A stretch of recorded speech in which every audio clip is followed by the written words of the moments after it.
Abra sua Bíblia comigo, por gentileza, no livro do profeta Isaías, no capítulo 6. Nós faremos a leitura até o versículo 8. E peço que você, ao abrir sua Bíblia, mantenha a Bíblia aberta nesse texto para acompanhar a exposição da passagem bíblica. Isaías 6, de 1 a 8. Está escrito o seguinte: no ano da morte do rei Uzias, eu vi o Senhor assentado sobre um alto e sublime trono, e as abas de suas vestes enchiam o templo.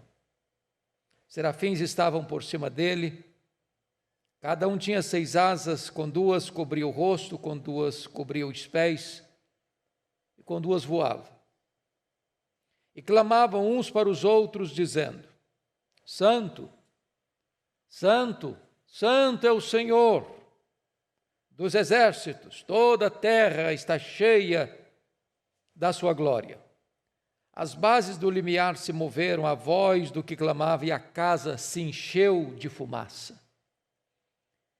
Então disse eu: ai de mim, estou perdido, porque sou homem de lábios impuros, habito no meio de um povo de impuros lábios, e os meus olhos viram o Rei, o Senhor dos exércitos.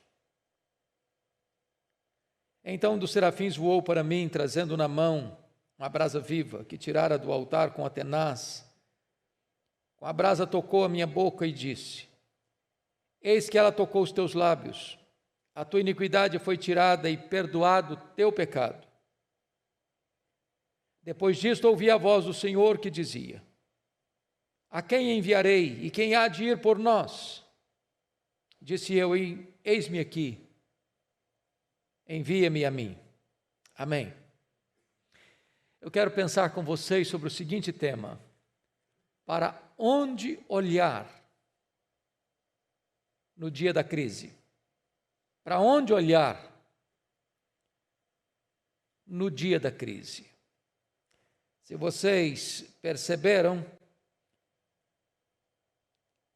o profeta Isaías, conhecido como profeta palaciano, está enfrentando uma crise que não é pessoal, é uma crise nacional. É a crise do país, é a crise da nação. Porque um dos mais fortes líderes daquele povo, o rei Uzias, que reinou dos 16 anos, a partir dos 16 anos de idade, 52 anos, acaba de morrer. Este rei foi poderosíssimo, constituiu um dos mais fortes e aguerridos exércitos do reino de Judá. Suas campanhas militares foram as mais vitoriosas. Reconquistou para o território de Judá territórios que haviam sido tomados por inimigos. Respeitadíssimo dentro e fora da sua nação. Um homem que dispôs o seu coração a buscar a Deus, e Deus o honrou, e Deus o exaltou. E este rei agora deixa o trono vazio. E se você perceber, com a morte dele, parece que a nação vai mergulhar numa crise ainda mais aguda. E eu queria destacar pelo menos 5 áreas dessa crise. A primeira delas, eu chamaria de uma política interna. Porque depois de Uzias vem homens perversos, terríveis, como Acás, como Manassés, que desencaminhariam a nação para a idolatria, para a feitiçaria, para a criminalidade, para a apostasia religiosa. Segundo lugar, uma crise de política externa, porque com a decadência interna, política interna de Judá, A Bíblia diz que se levanta contra Judá Rezim, rei da Síria, e Peca, rei de Israel, das tribos do norte. E Judá começa a ficar oprimido. Vão buscar ajuda na Síria, um poderoso exército que estava se levantando. Se submetem politicamente à Síria, pagando pesados tributos. De repente a Síria começa a atacar Judá, e Judá corre atrás do Egito para buscar ajuda. E o país vive na servilidade do poderio estrangeiro. Não bastasse a crise interna, agora a nação vive sob o comando e o domínio do império estrangeiro. Terceira crise que eles estão enfrentando, a crise econômica é consequência da subserviência política, do domínio estrangeiro. E todos vocês sabem que com a crise, alguns levam vantagem. Não é diferente agora no Covid-19 no Brasil. Há um achatamento social. A classe média, a classe C e D, entram quase que num colapso. Quem tem dinheiro se aproveita, se enriquece ainda mais. E o profeta Isaías disse que chegou um ponto em que os ricos da época compraram casa a casa, campo a campo, e se assentaram como os únicos senhores da terra. Em outras palavras, o poder econômico se concentra na mão de uma pequena minoria e a base da pirâmide se alarga na pobreza. Quarta crise, a crise moral. Isaías vai chegar a dizer que a crise foi tão severa que houve uma espécie de inversão de valores. Porque uma coisa é você perceber um povo que vai perdendo os seus absolutos, vai perdendo os seus referenciais, vai cedendo aqui e acolá, e de repente vai abraçando uma ética relativa, situacional, tolerando o erro, tolerando a corrupção, tolerando a violência, tolerando a maldade. Mas outra coisa bem diferente é quando isso chega no fundo do poço, da decadência moral, a ponto de ter inversão de valores. Isaías denuncia isso. Eles chamam luz de trevas, amargo de doce, o certo de errado. Irmãos, é decadente demais você fazer um diagnóstico desse, de uma sociedade. De repente se aplaude o vício e se escarnece da virtude. Zomba-se da pureza e faz propaganda da impureza. Faz piada da honra e se exalta a degradação moral. Essa era a situação de Judá. Talvez nós vejamos alguns lampejos disso na nossa cultura, na nossa sociedade. Mas a última crise que eu gostaria de levantar, que Isaías está enfrentando, eu chamaria de crise espiritual. E se você ler no capítulo 1, ele vai dizer que o Judá está numa crise tão terrível que ele compara o povo de Deus com um animal, com o boi, que conhece o seu dono. Mas o povo de Deus não conhecia Deus. Ele vai descrever o povo de Deus como alguém chagado de uma enfermidade do alto da cabeça à planta dos pés, uma ferida aberta, gangrenada, que levará o paciente à morte. Esse é o retrato, essa é a crise que esse homem está enfrentando na sua nação. Eu queria que você agora olhasse para o cenário brasileiro. Se você acha que a crise está grande, eu acho que lá em Judá estava pior. A grande questão é o que fazer na hora da crise, para onde olhar. Então eu quero hoje pensar com você 3 verdades à luz desse texto. Para onde olhar no dia da crise? Primeiro, no dia da crise, olhe para cima. E saiba que o nosso Deus está no trono.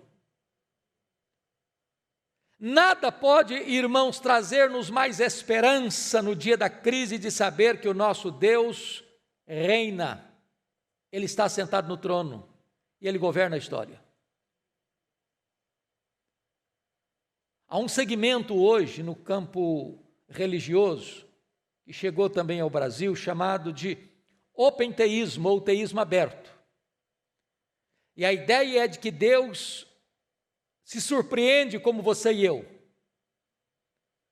Que Deus abriu mão da sua soberania e da sua onisciência, e Ele é pego de surpresa como você e eu.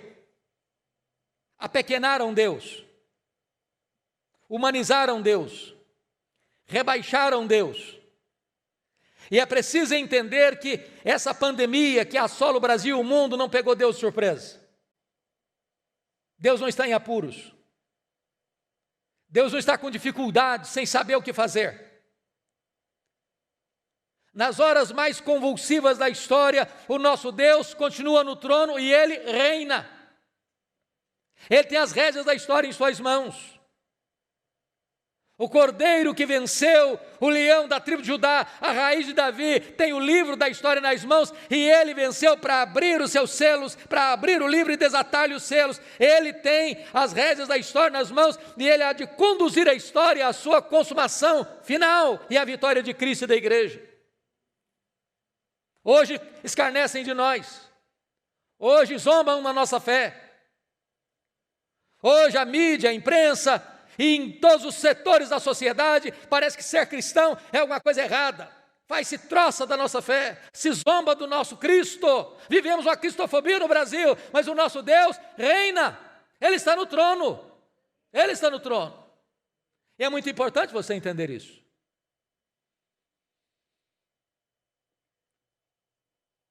Segunda coisa, importante, ao olhar para cima e saber que o seu Deus reina, precisamos saber que esse Deus que está no trono é santo, santo, santo.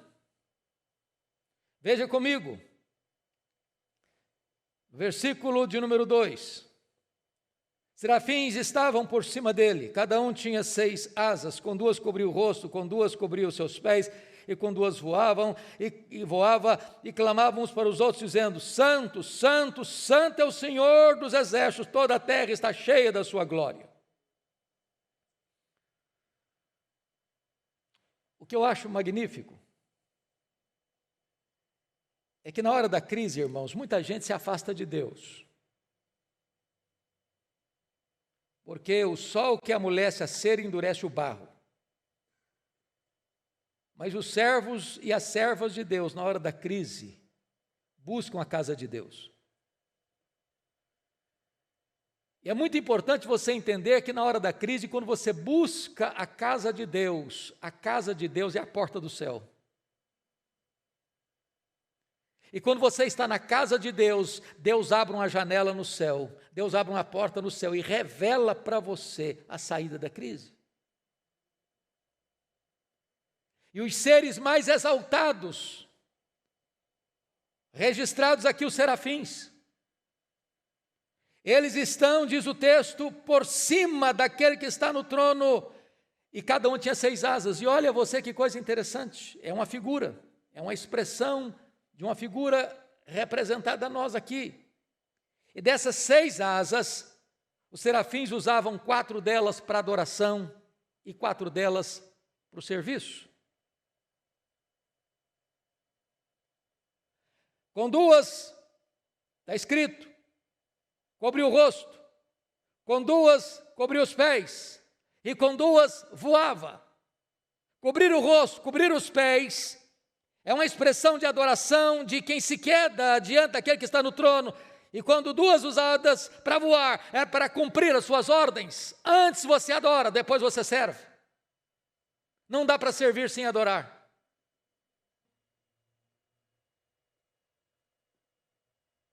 A maior necessidade sua e minha, querido, não é apenas de saber que Deus está em toda parte. A maior necessidade sua e minha é de termos uma percepção da presença manifesta de Deus. Não dá para negar, Deus está neste lugar, quão tremendo este lugar. é a casa de Deus, é a porta do céu. E a oração que você e eu devíamos fazer constantemente ao irmos para a igreja é que Deus se manifeste, é que a presença de Deus seja real. Porque se a presença de Deus não for real, meus irmãos, vai dar sono em você. Você vai ficar olhando para o relógio e falar, que hora que vai acabar esse negócio? Eu não aguento mais. O sermão está chato, a música não está boa, o culto está mecânico. E você está no culto e está acessando o celular para ver como é que foi o resultado do jogo, como é que está a situação aqui, ali, acolá, porque a presença de Deus não está tão real a ponto de você ser esmagado por ela. É por isso que falta a convicção de pecado. É por isso que não há choro pelo pecado. É por isso que não há quebrantamento. É porque nós não temos um senso real de que Deus está presente, de que Ele é santo, santo, santo. Porque a primeira coisa que acontece quando você tem uma percepção da presença manifesta de Deus, da sua glória, da sua santidade, é que você olha para dentro de você e diz, meu Deus, o que eu não conseguia ver, o que eu não tinha percepção de quão miseravelmente pecador eu sou. Se você olhar comigo, por gentileza, eu peço que você faça isso agora, abra sua Bíblia aí, no capítulo 5, versículo 8. Isaías começa a distribuir uma quantidade enorme de ais, ele diz, ai dos que ajuntam casa a casa. No versículo 11 ele diz, ai dos que se levantam de manhã e seguem a bebedice. Ele diz no versículo 18, ai dos que puxam para si a iniquidade. Ele diz no verso 20, ai dos que ao mal chamam bem e ao bem mal. No verso 21 ele diz, ai dos que são sábios aos seus próprios olhos. No verso 22 ele diz, ai dos que são heróis para beber vinho e valentes para misturar bebida forte. E ele está distribuindo ais para um, para outro, para um, para outro, para um, para outro. Até o momento em que ele tem uma visão da santidade de Deus. Agora ele não olha para fora, agora ele olha para dentro. No capítulo 6, verso 5 ele diz, ai de mim. É mais fácil eu ver o pecado do meu irmão do que ver o meu pecado. E eu só consigo ver o meu pecado quando eu estou diante da santidade de Deus. Porque não dá para eu tecer elogios a mim mesmo, rasgar elogios a mim mesmo, se eu estou diante daquele que é santo, santo, santo.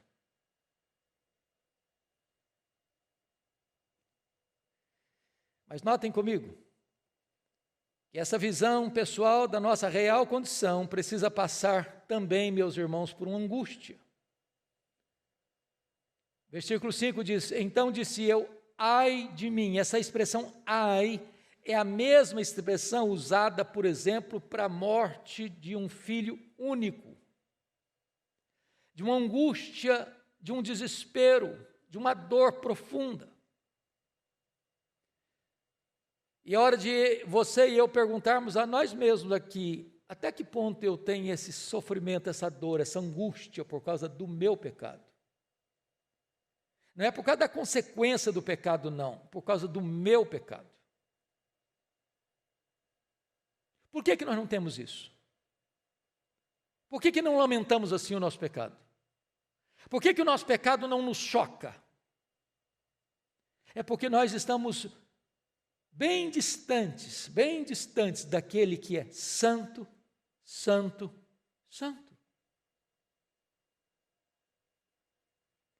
Se nós apagarmos as luzes desse templo,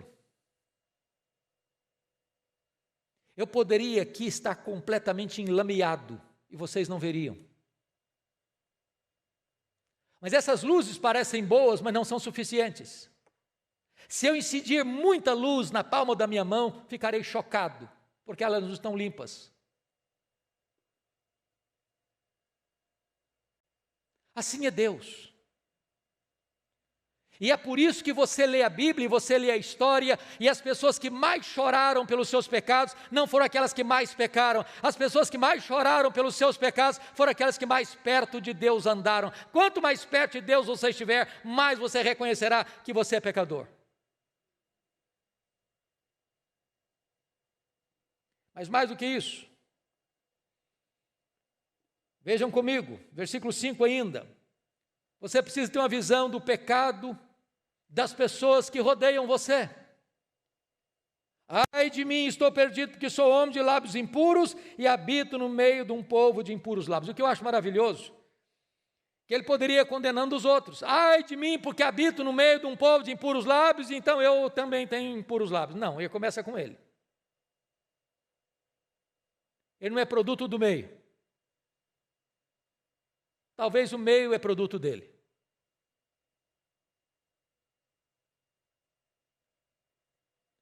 Porque às vezes nós queremos justificar a nós mesmos. Eu posso até ter pecado, mas fulano peca mais que eu. Eu posso ter alguns erros, mas fulano é muito pior que eu. Muito pior é uma expressão que não é legal no português. Porque se é pior, não tem muito mais. Então é preciso reconhecer que, diante desse Deus que é santo, eu estou vivendo uma vida de impureza e Ele está usando apenas uma expressão de pecado, os lábios impuros. É por isso que a Bíblia diz que aquele que não tropeça no falar é um perfeito varão. Mas nós tropeçamos no falar, nós tropeçamos no agir, nós tropeçamos no deixar de agir, nós tropeçamos naquilo que nós pensamos, desejamos e cogitamos, apenas um ângulo da área do pecado. E Ele está mostrando que Ele começa nele, ai de mim, e ai de mim também, porque ao meu redor as pessoas estão vivendo fora da intimidade de Deus e na transgressão da lei de Deus e em rebelião contra Deus. Mas louvado seja Deus, irmãos. Isaías mostra para nós a necessidade de uma visão da graça perdoadora de Deus. Eu peço que você leia em voz alta comigo os versos 6 e 7. Vamos ler em voz alta? Vamos juntos? Então, um dos serafins voou para mim, trazendo na mão uma brasa viva, que tirara do altar com a tenaz. Com a brasa tocou a minha boca e disse: eis que ela tocou os teus lábios, a tua iniquidade foi tirada, perdoado o teu pecado. Primeira coisa que você nota aqui, que não é você quem limpa você mesmo. Nenhum de nós consegue resolver o nosso próprio problema. Não é sacrifício, não é meditação transcendental, não é confissão positiva, não é qualquer expediente místico. Ou Deus remove e perdoa, ou não há esperança para nós. Bendito seja Deus, que nós lidamos com aquele que é santo, santo, santo, mas esse Deus é gracioso e misericordioso, Ele tem prazer na misericórdia e é rico em perdoar. Senão não haveria esperança para mim. Senão não haveria esperança para você. Eu não sei como você entrou aqui hoje, eu não sei como você está, mas eu quero dizer para você que, por mais grave que tenha sido o seu erro, por mais feio que tenha sido o seu pecado, por mais terrível que tenha sido a sua transgressão, hoje, nesta noite, você pode sair daqui limpo e perdoado. Completamente perdoado. O sangue de Jesus nos limpa de todo pecado, nos lava de todo pecado. Deus perdoa. Deus é gracioso. Há esperança para você, há esperança para a sua família, há esperança para aquele que caiu, há esperança para aquele que entrou no cipoal da transgressão e foi ao chão e ficou envergonhado, e o diabo riu da cara dele, zombou da cara dele, pois Deus é capaz de ir lá e pegar o tição do fogo e dizer: esse tição foi resgatado e ele é precioso para mim. Deus é o Deus perdoador, louvado seja o seu nome. Mas, finalmente, para onde olhar no dia da crise? Primeiro, olhe para cima e saiba que Deus está no trono. Segundo, olhe para dentro e saiba que você é pecador. Terceiro, olhe para fora e ouça o desafio de Deus. E veja a necessidade do mundo. Olha comigo o versículo 8, por favor. Depois disso ouvi a voz do Senhor que dizia: a quem enviarei e quem há de ir por nós? Disse eu: eis-me aqui, envia-me a mim. Eu destaco rapidamente 3 coisas aqui. Primeiro, o envio de Deus nunca precede a restauração. Pensa comigo em Saulo de Tarso. Primeiro, Jesus o salva. Depois, Jesus o envia. Primeiro, ele trata conosco. Depois, ele nos usa para o seu louvor e a sua glória.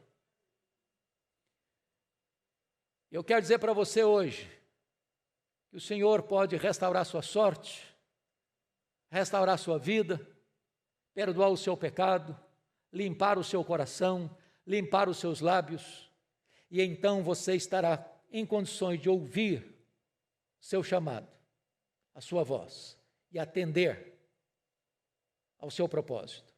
Segunda coisa,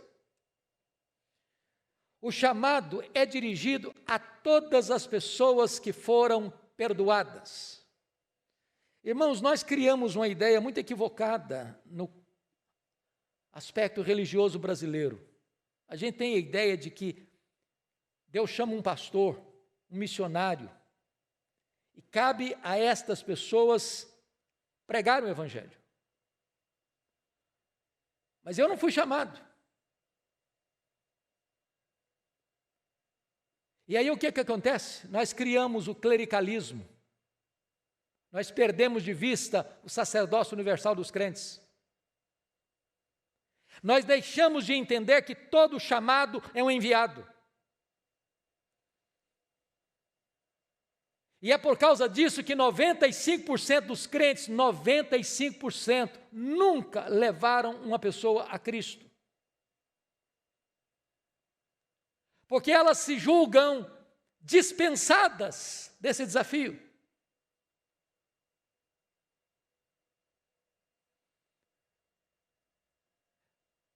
Uma lógica pura e simples, irmãos, uma igreja devia dobrar de membros todo ano, no mínimo. No mínimo. Porque não seria um desafio muito grande você ter como alvo do ano levar uma pessoa a Cristo.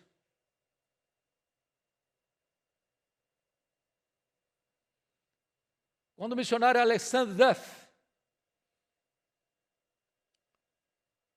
termina o seu trabalho missionário na Índia, retorna ao seu país para fazer um desafio para a juventude se levantar e ir dar continuidade ao trabalho missionário. Ele estava numa seleta assembleia, com centenas de jovens. E ele fez um sermão missionário. E ele fez um apelo eloquente. E quando ele fez o apelo para que jovens se levantassem para ir para a obra missionária, nenhum jovem sequer atendeu ao apelo. Ele teve um impacto tão grande, uma angústia tamanha, que ele teve um desmaio no púlpito. Os médicos presentes levaram-no rapidamente para uma sala anexa, massagearam-lhe o peito. Quando ele retorna à consciência plena, ele diz: me levem de volta ao púlpito. Os médicos disseram: o senhor não pode voltar, sua saúde está abalada, o senhor não pode. Eu falei: eu não posso deixar de voltar, me levem de volta ao púlpito. Eu não terminei meu apelo. Levam-no ao púlpito de volta, e ele se dirigiu àqueles jovens assim: o Rei dos Reis, o Senhor dos Senhores, convoca vocês para a obra missionária e vocês não querem ir. Pois irei eu. Estou velho, doente. Não poderei fazer muita coisa, mas pelo menos morrerei às margens do Ganges, e aquele povo saberá que alguém os amou e se dispôs a levar a eles a esperança do Evangelho. E nesse momento, dezenas de jovens começaram a se levantar e dizer: eis-me aqui, envia-me a mim, Senhor.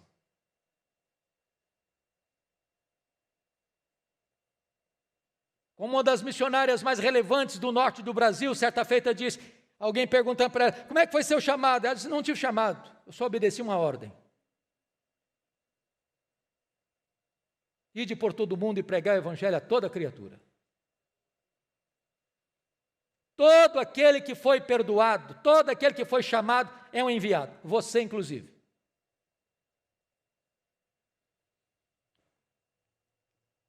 Agora preste atenção e eu termino aqui. a disposição pessoal de atender a esse chamado de Deus. Isaías respondeu: a quem enviarei? E quem há de ir por nós? A pergunta que ele escuta. E a resposta é pessoal e intransferível: eis-me aqui. Envia-me a mim. Às vezes quer que o Senhor envie o outro, porque o Senhor sabe que eu não tenho condições. Como disse Moisés, eu não sei falar direito, Senhor. Como disse Jeremias, o Senhor, eu não passo uma criança. Não sei qual tem sido a sua desculpa. Mas essa resposta só você pode dar. A quem enviarei? Quem há de ir por nós? Isaías respondeu: eis-me aqui, Senhor. Envia-me a mim. E eu queria concluir contando a vocês o meu testemunho pessoal. Desde criança, meu sonho era ser político e advogado. Eu não perdia comício de forma nenhuma. Naquela época, os comícios eram feitos nas praças. Os bons oradores subiam aos palanques e ali eles ganhavam a eleição. Não tinha televisão, não tinha propaganda de rádio, era no palanque que a coisa era resolvida. Eu não ia embora enquanto o último orador não descia do palanque. No dia que eu fiz 18 anos, exatamente no mesmo dia, tirei meu título e me filiei num partido. Eu tinha sonhos, já era um crente. Pela graça de Deus, já pregava o Evangelho. E um dia eu conversava com um presbítero, José Scherrer, e eu dizia para ele: olha, presbítero, depois que eu realizar os meus sonhos, eu quero entrar num seminário. Quero me preparar um pouco melhor para servir a Deus. E esse homem, não sei se partiu dele ou se Deus, naquele momento, botou na boca dele essas palavras, mas com muita audácia ele botou o dedo no meu nariz e disse: você quer dar as sobras para Deus, e Deus quer você agora, com a sua juventude, com a sua inteligência, com a sua energia. E aquela palavra entrou como uma flecha no meu coração. E naquele momento todos os meus sonhos ruíram. Naquele momento uma convicção inabalável tomou conta do meu coração, que Deus me chamava ali, naquele momento, naquele instante, para dedicar toda a minha vida a Deus. E naquele dia eu disse: eis-me aqui, Senhor. Envia-me a mim. Pois o clamor dos céus cruzam os séculos e cai agora nos seus ouvidos. E Deus está perguntando a você: a quem enviarei? Quem há de ir por nós? Que você possa responder: eis-me aqui, Senhor. Envia-me a mim. Que Deus nos ajude. Pastor Arival vai orar por nós nesse momento.